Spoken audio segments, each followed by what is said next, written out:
The secret to a high-end Renegade lifestyle right now before your retirement is to get the ability to work as little as possible while earning as much as possible. Now, I know a lot of renegades are workaholics, so you don't have to work as little as possible, but you do want to have the ability to check out and not work if you don't want to. That's the key step. So whether you want to work 100 hours, all the power to you, but if you don't, you shouldn't have to do that either. And like I said, earning as much as possible is important because that's what's going to give you the freedom to actually do those things. So in today's video, I'm going to give you an overview of some of the secrets and tips of real people who are living their renegade lifestyle, some of whom who are just starting out and others who have been doing it for quite a number of years.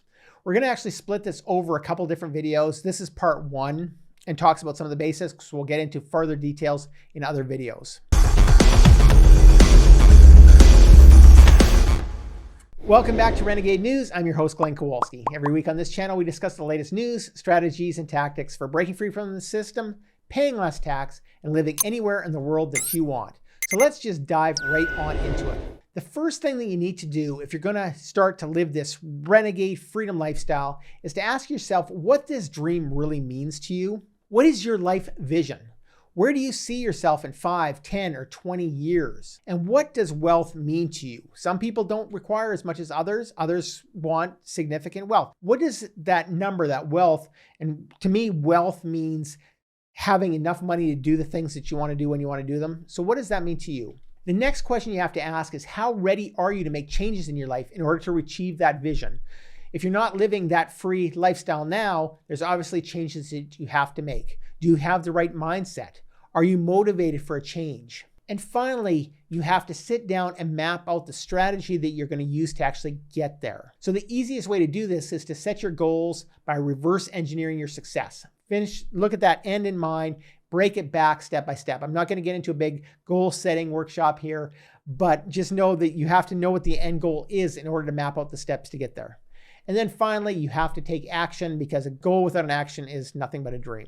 To create and maintain a location-independent business, you need freedom of establishment and a free movement of capital. While countries that have a more progressive attitude towards tax code are the ideal starting block for this type of research, it's also important to consider other factors that could make a chosen locale geographically ideal for you. So that means that you're choosing a location that welcomes your business operations or your financial investments and does things that are favorable to what you're trying to do in terms of banking, financial and legal regulations, and ease of access, a pioneering approach towards alternative currencies and digital governance, residency options, and lifestyle choices. You want to consider the importance of economic and political stability and well-organized governance. But before I go on and get too far, I want to tell you about a free community of other renegades just like you. You know, people who are looking to stop the 9-to-5, that corporate slog, and live a life of complete freedom and independence. You can learn more about that free community by clicking on the link in the first pinned comment. So crucial to your location-independent success, it's not all about tax. At its foundation, your wealth plan should include at least the following considerations. Low or no tax jurisdiction. Tax still is important, but you also need an ease of establishing a business locally. You want a good business infrastructure. You want friendly banking and legal environment, economic and political stability, an ease of cultural and language access, which is critical and makes things so much easier. Trust me on this. You want financial privacy.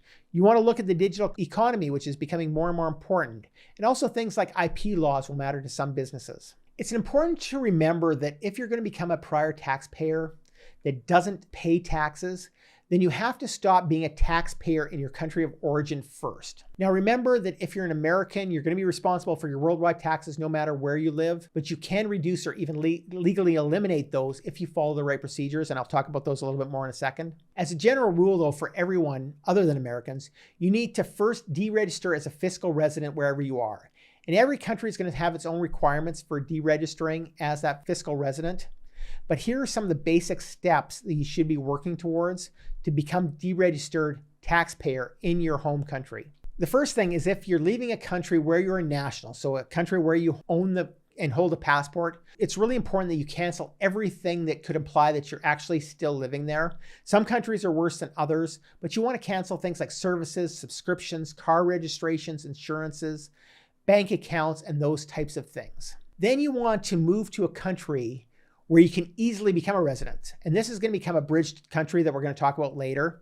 And this country may be a country that you want to make a permanent residency for, or it could be a temporary bridge. Either way, you're going to need this country in order to be able to fully deregister from wherever home is, especially in a country like Canada or Australia and the United States to a certain extent. You need to have another residency somewhere in order to get yourself removed as a tax resident in that country that you're a national of. So you want to register in this new country as a resident. So to do so, you're going to normally have to find some kind of housing, a shared room in an apartment, maybe enough to do that. You might need health insurance, and you should be able to prove that you have some type of a minimum income.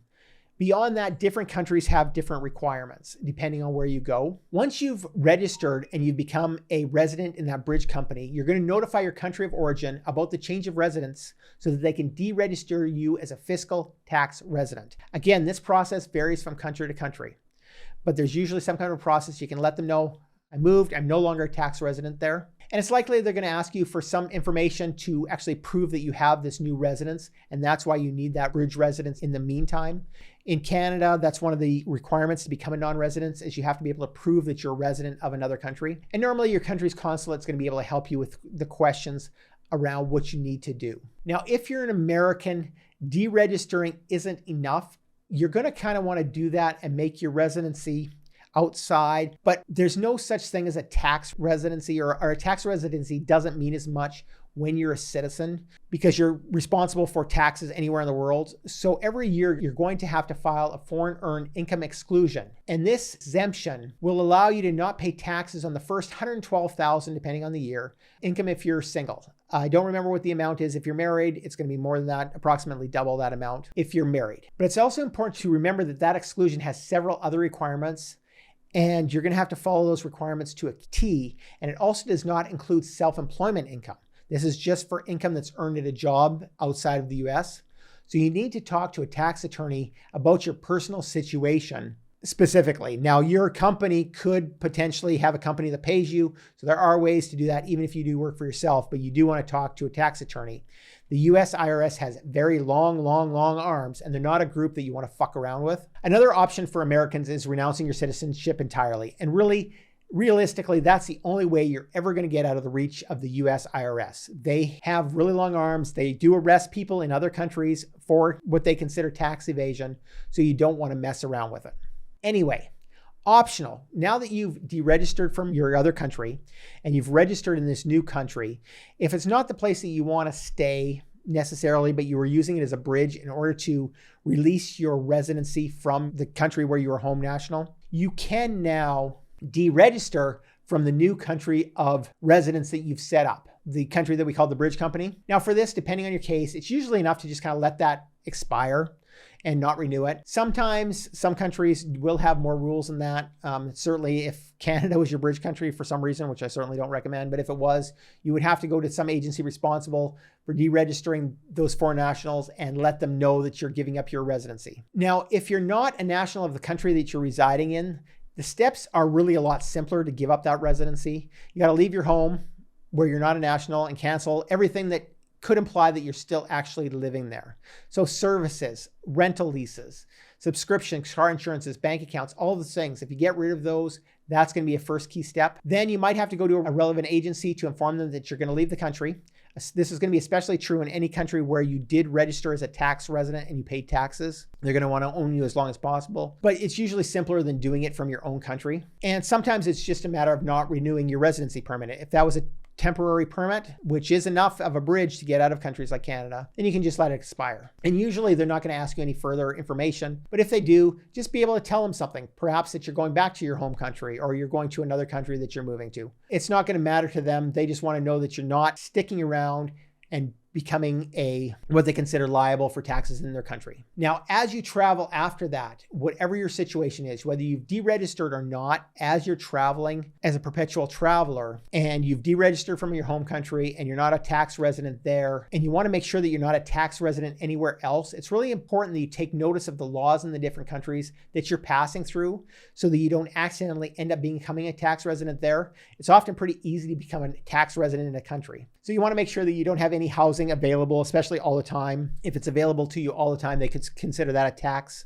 that you're a tax resident. You also want to avoid staying in a country usually more than 183 days. Usually that's a trigger to let that country know that you are a full-time resident and now you're liable for the taxes within that country. Now, I've talked about a lot of things, but the best part about all of this is that even though you are a renegade, you don't have to go at this alone. There is a movement of other renegades who are dedicated to escaping this broken system, making more money, paying less tax, and living more independently than most people think is possible. You can find more information on this movement in the first pinned comment. And don't forget to subscribe to Renegade News right now for the latest in crypto information, business and business growth, investing, lifestyle, and asset protection. And check out the video that you see on the screen right now for our latest upload. In it, we're going to discuss cryptocurrency, the best places to live and start a business, business growth tips, or some other topic about finding more personal, financial, and location independence in this unfree world. I'm Glenn Kowalski from Renegade News, and I'll see you over there.